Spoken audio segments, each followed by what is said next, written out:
شكلك بيوحي انك مو نايم منيح امبارح. طالما المشاكل عم بتحوم حوالين الدولة العلية، النوم حرام يا باشا. ان شاء الله وبإذن الله رح نتجاوز عن قريب كل المشاكل. احترامي بشوات. مراد باشا، مولانا السلطان طالب انه يشوف حضرتك على انفراد.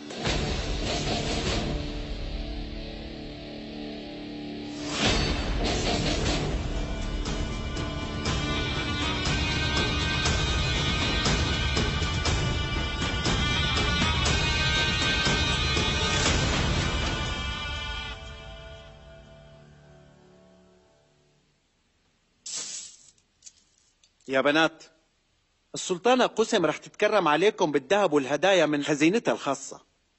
إن شاء الله تصرفون بالهنا. الله يطول بعمرك يا سلطانة. الله لا يحرمنا منك يا سلطانة. الله ينولك اللي ببالك يا سلطانة. شكرا كثير سلطانة. مفكرة بالذهب رح تكسب محبته. الله يعطيك الصحة. من وين جابت كل هالذهب؟ من خزينة السلطانة صفية. مولانا خصص لها صندوقين ذهب وهدايا.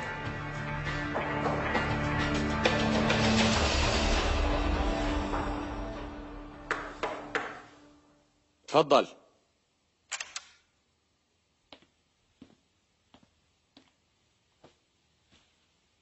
مولاي.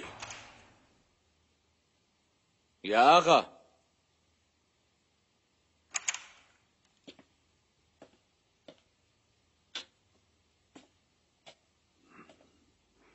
عود مراد باشا.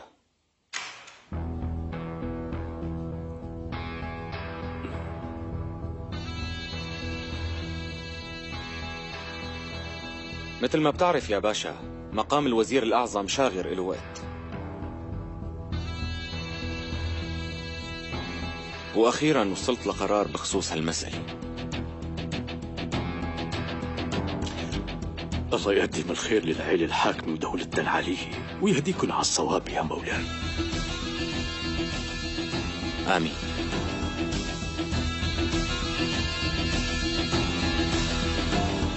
دستور مولاة السلطانة الأم هندان.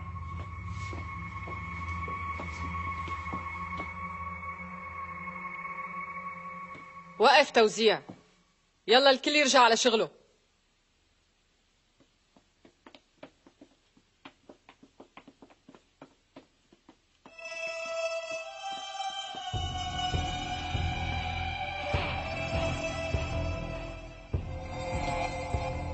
صايرة عم تتشبهي بالسلطانة صفية؟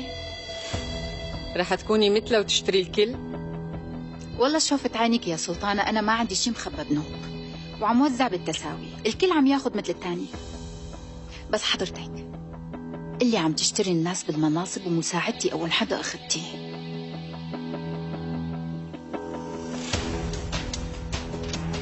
أنا مالي مضطرة اشتري حدا بنوب، وكل الموجودين بالحرم لك مجبورين يقدموا لي الولاء والطاعة، واللي ما بيطيعني بيتعاقب، يعني يا برضا بيطيعني أو غصب عنه.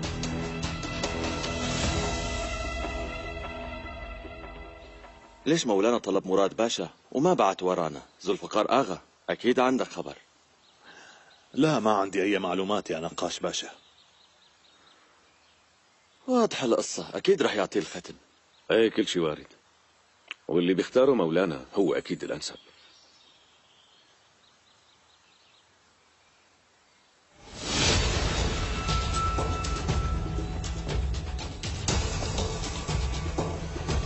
سمو الأمير. بشوات.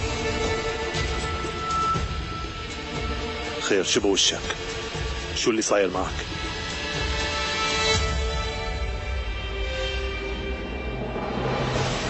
لوين بدك توصلي يا سلطانة؟ ليش عم بتوقفي بوشي؟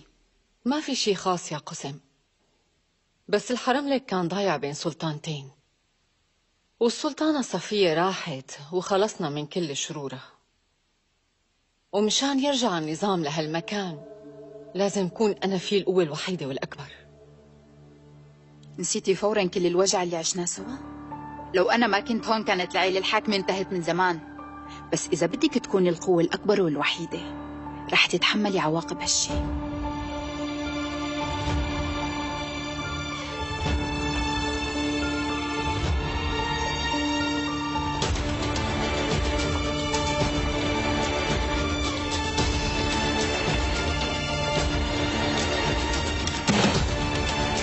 ايمون منو الشيء؟ والله يا اغا امبارح بالليل هجموا علي مجموعة من الكلاب، والحمد لله تغلبت عليهم وقدرت اعرف منهم مين اللي بعتهم ليقتلوني. شو هالحكي؟ مين اللي بعتهم؟ كيف بيتجرأوا يهجموا على امير مثلك؟ سلامتك يا محمد جيراي، بدك تدير بالك من اليوم لانه نحن بحاجتك. درويش باشا، المسألة ما انتهت وبوعدك المرة الجاية دير بالي منهم بالإذن منكم.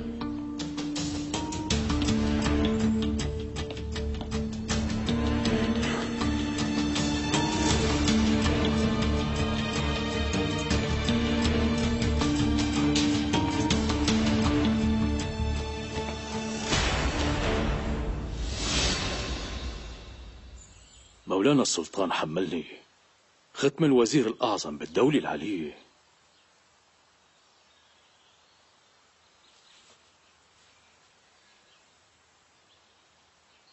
كرمال سلمك يا بإيدي.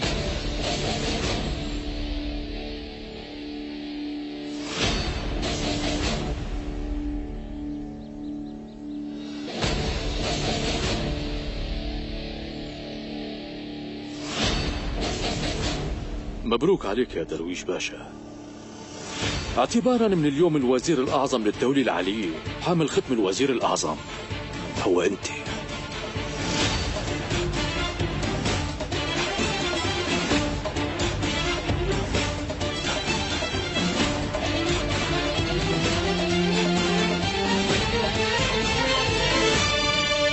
من عهد المرحوم السلطان سليمان ولهلا انت قدمت خدمات كبيرة ومهمة للدولة، وإن شاء الله بيجي يوم وبتخدمنا فيه بصفتك الوزير الأعظم.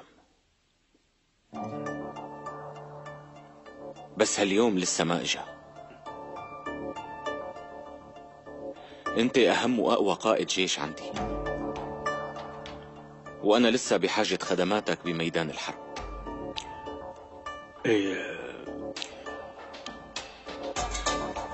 يعني لو تجوزت حدودي يا مولانا، بس إذا بتسلموني ختم الوزير الأعظم رح أقدر أنجز بشكل أقوى وأنا بمعركة الأناضول، لأنه راح أكون برتبة أعلى من البشوات والبكوات الموجودين، وهيك الكل راح يضطر يلتزم بإطاعة أوامري.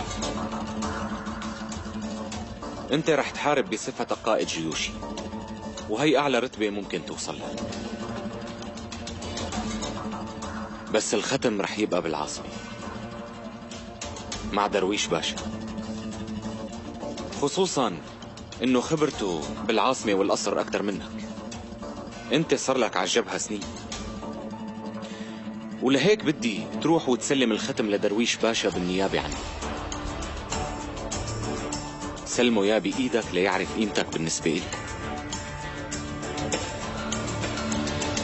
إن شاء الله بتستعمل هذا الختم لمصلحة دولتنا وبالشكل العادل، وما بتخيب ثقة مولانا السلطان ولا ثقتنا فيك يا باشا. طمن مراد باشا، أنا روحي فدا مولانا وفدا دولتنا. واوعى بتنسى من اللي حمل ختم الوزير الأعظم وسلمك إياه، وحط ببالك إنه سيف العدالة موجود دائما فوق راسنا، وبمجرد ما تبعد عن الطريق الصحيح كون أكيد هالسيف رح يضرب رقبتك بالأول، ما تنسى.